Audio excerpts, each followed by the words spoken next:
Hi everyone, we'll be making a bobble stitch today, and in order to do so we will first yarn over, insert the hook into the next stitch like so.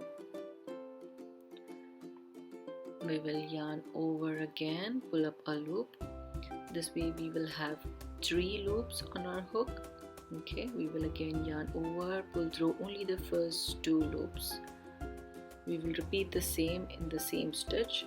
Again yarn over, insert the hook into the same stitch, yarn over, pull up a loop and pull through only the first 2 loops. This way we have 3.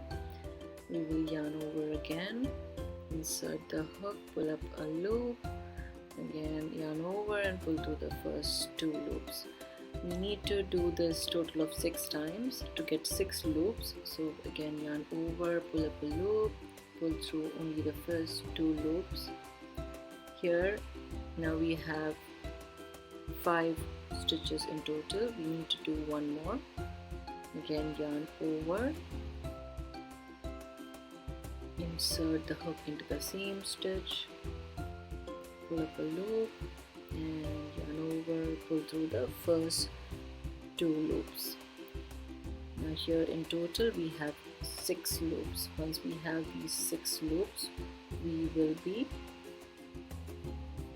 yarning over, pulling through all the 6 loops on our hook, and we will complete the bobble stitch with a single crochet into the next stitch.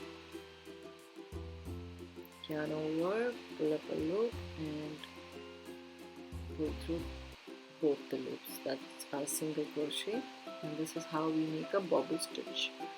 Now we will always space out 2 bobble stitches with 2 single crochets, so that's what I'm doing here, and that completes your bobble stitch pattern. This is how it looks